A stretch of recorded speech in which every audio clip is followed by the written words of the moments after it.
Morning. Thank you for joining us today. Today we'll be giving our morning briefing relative to Steve Stevens, the Facebook shooter incident we had here in Cleveland. Speaking this morning will be Mayor Frank Jackson, Chief Calvin Williams, and also joining us, Stephen Anthony, the Special Agent in charge of the Cleveland office of the FBI, Eric Fry, who is the resident agent in charge of the ATF here in Cleveland, and Pete Elliott, the U.S. Marshal. Mayor. Well, you know, this is the third day since a tragedy involving Steve Stevens and on Easter Sunday. And I want to start off by really thanking the Godwin family. And those of you who have watched them as they've gone through this tragedy, how they've handled themselves, the messages that they've been given, they ought to be commended and thanked for their leadership in this, because they have demonstrated even in this tragedy, this personal tragedy to their family, that they have forgiven and that they have come together in a way that they've asked us as a community to forgive and to begin to heal, because what happened on Easter Sunday was traumatic. It's traumatic to the Godwin family, but it's been traumatic to Cleveland in particular, but with social media, this has gone all over the country. And people are having the same kind of response and reaction to this, of how the loss of innocence has affected them. And so I want to say to the Godwin family that we are proud of them and that we really thank them for showing us the way in this situation. The chief and our federal partners will begin to talk about some of the things that we're doing. There may not be a lot of new stuff, but there will be, what we want to do is keep you informed so that the facts will be the facts, not anything else, okay? Chief. Thanks, Mayor. Good morning. Just a couple things. First and foremost, we have not located Steve. We're still asking the public's help in that regard. Just a couple little technical things for the community to understand. This is currently a nationwide search, and we are getting calls from all over the country, as far away as Texas. If there is a perceived sighting of Steve or this vehicle, we want you to dial 911 right away. If you think you see Steve out there, or if you think you have spotted that vehicle, we want you to call 911 right away. If you think you have information that may lead to Steve or that vehicle, then that's what that FBI tip line is all about. We're getting people as far away, again, as Texas that are saying, hey, I just saw him in a Walmart, and they're calling that tip line, and then we relay that information, and then we have to get back to that jurisdiction to have boots on the ground right then and there, go and check that out. So if you think you spot him or that vehicle, call 911 in your local jurisdiction so they can get officers there right away. If you think you have information that may lead us to him or the vehicle, then call the FBI tip line. There are a couple things floating around out there as far as us tracking this vehicle through some kind of GPS or vehicle locating system. That vehicle is not equipped with any of those systems. Of course, that's the first thing that we looked at from the dealership aspect and also from Ford Motor Company itself. The vehicle is not equipped for that type of tracking. Again, we're still asking the public's help in locating Steve. We have received to date almost 400 tips nationwide on this, so we encourage people to keep sending in those tips. With that, I'm going to quickly turn it over to Steve Anthony from the FBI. Thanks, Chief. Just a quick follow-up. I mean, can't overemphasize that point enough. Look, at someone out there with 100 years plus of experience of the U.S. Marshals, FBI, and many other state, local, and federal agencies have told us that someone out there has a key piece of information that can help us resolve this matter. They just might not know it. So when in doubt, they have to make the call, as the chief just said. 911, 1-800-CALL-FBI. We don't care. Call someone and let law enforcement come in and follow up on that. As you know, we have a $50,000 reward out there that was announced yesterday by the mayor. Of course, that is still out there. We have issued the U.S. Marshals and the FBI an unlawful flight to avoid prosecution warrant based upon the underlying murder warrant filed by the city of Cleveland. All that does is, again, lets everyone know very clearly, every federal agent, local agent, state agent, that there is a federal warrant issued, and again, any individual across the United States could act on that warrant, execute that warrant to resolve this matter and to take Steve into custody.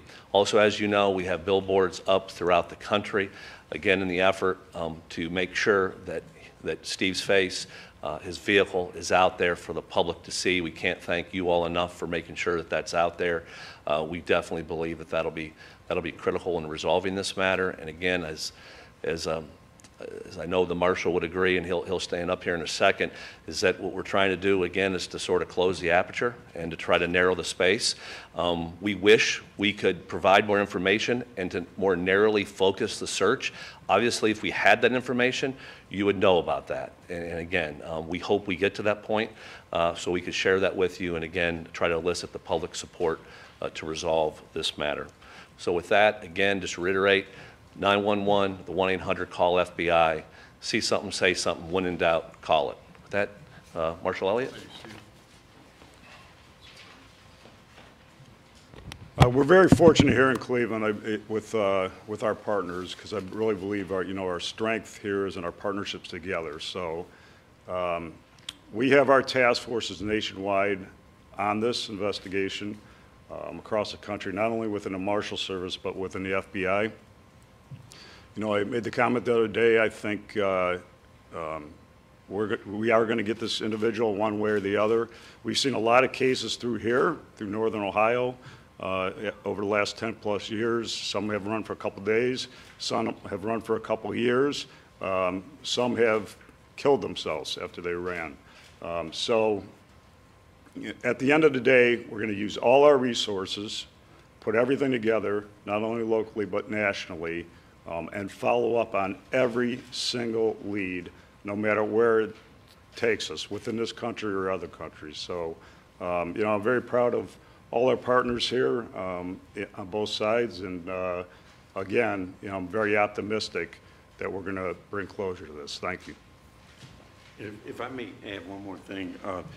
Over the last few days, we've been talking to a lot of the clergy in regards to this, and they've asked us to communicate to Steve Stevens that they are available to him if he needs their help. In particular, one of the people, pastors that he had been talking to, Pastor Vernon, he had been talking to him early on, I think even before the incident occurred.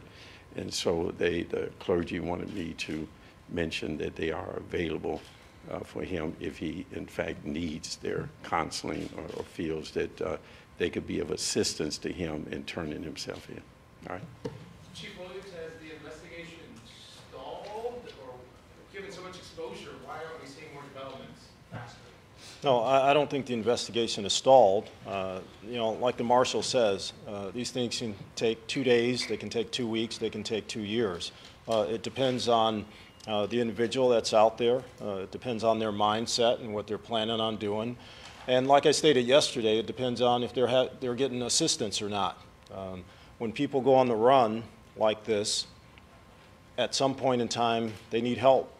And we're telling people, the only assistance in this case is to call us and let us know where this person is so that we can resolve this.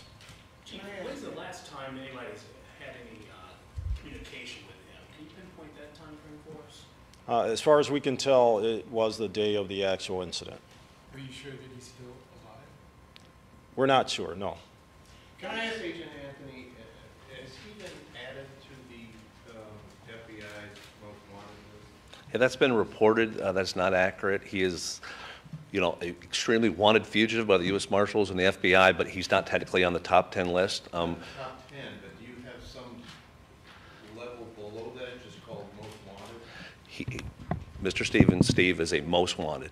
And He's what a, is it, does that trigger something in the FBI? Does it change anything of the, you know, about the he has been, Steve has been the hugest priority of everyone up here from day one. So nothing has that changed, sir. I mean, the emphasis, the priority to resolve this matter could not be at the higher level. Just rest assured, law enforcement is not holding any tools in its tool bag. We're playing everyone out. We're using everything we have. But of course, in these circumstances, as the marshal and others have said, we need the public's help. But again, we're using every tool in our tool bag. Rest assured we're doing that. But again, the fact that he is not a top 10 or a marshal's top 15 doesn't change any of the fact that he is a wanted fugitive. And again, this information is getting out across the country and quite frankly, across the world. Do you think he could For be us in outside Northern the United Ohio, States? he's our highest priority at the end of the day, so. Does your experience tell you anything about how this plays out? I mean, he's been, you know, on the lam, as it were, for a couple of days now. Do you think he's alive? Well, I'd only give you my personal opinion, you know, based on the past. There's two things. Either he's dead somewhere, or someone's holding him up somewhere else in a house. So we've seen a little bit of both, again, over the years. This isn't our first rodeo. We've seen a little bit of everything. So we're not going to get into some of the investigative things that we have knowledge of, but rest assured, we are following up on every single lead.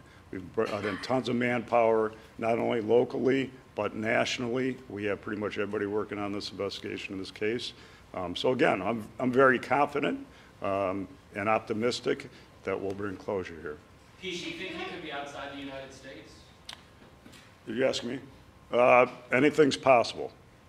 Anything is possible. So again, we'd be giving personal opinions on that, so anything's possible. But is the border police involved in this? Yes, too? yes. Yeah. Rest assured, we've taken all precautions to make sure we can do everything we can to ensure that he does not leave the country. But again, as Marshal Elliott said, again, anything's possible.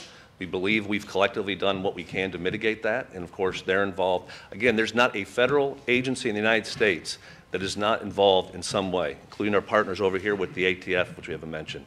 Again, Secret Service, everyone is aware of this case, is focused on it, and is willing to chip in any way possible to, again, to support Chief Williams and his department. And have there been any hits on his license plate, any of the license plate readers that are state? Not that we're aware of. Are you guys now comfortable that the statements he made about killing other people were untrue? Go ahead, Chief. I mean, to date, we haven't discovered any more victims. So to date, right now, I can tell you we're confident that there are no more victims. But we still continue to search. I mean, we get, like I say, we had close to 400 tips come in, and a lot of those are sightings or purported sightings of either him or the vehicle. But some talk to victims and locations and things like that. And we take all these seriously, and we follow up on every tip that comes in. Chief, in the video, he had multiple cell phones. You could see he was posting with one and then videotaping another. Do you know how many cell phones he had, and is that complicating things for you guys? No, it's not really complicating things, but we have knowledge of the devices that he has, and they're a part of the investigation. Do you know Yes. how many cell phones there were? We can't really put that out there, but Can you just we talk are about that knowledgeable video of about it. GPS? I think the general public has a misunderstanding of how easy this should be. He's got a cell phone, we should be able to track his cell phone. Well, again, you know, we don't want to get too far into the investigation because there are a lot of things that happen in this case that happen in other cases. But we are using every investigative tool at our disposal, from the federal level on down, to bring closure to this case. Share a little bit about your working relationship with Facebook, the legality of that, and do you think it would be wise if they left his account open and maybe get a print out of that? Maybe Last trying to post question. them somewhere else. Well, we have a good relationship with all of our social media businesses out there. Facebook was responsive. They did what they had to do within their protocols. Okay, as we close, I just wanted to remind you guys that we'll be doing these briefings as long as it seems to be a benefit And from a public safety standpoint, for people out there who are sharing information on social media, just to make sure that you're sharing information that's accurate. Rumors can be spread, as we see in many instances, very quickly. Don't continue to share the video, certainly, of the criminal act, because that just hurts the family. Go to credible sources that are vetted and share that information. Thank you.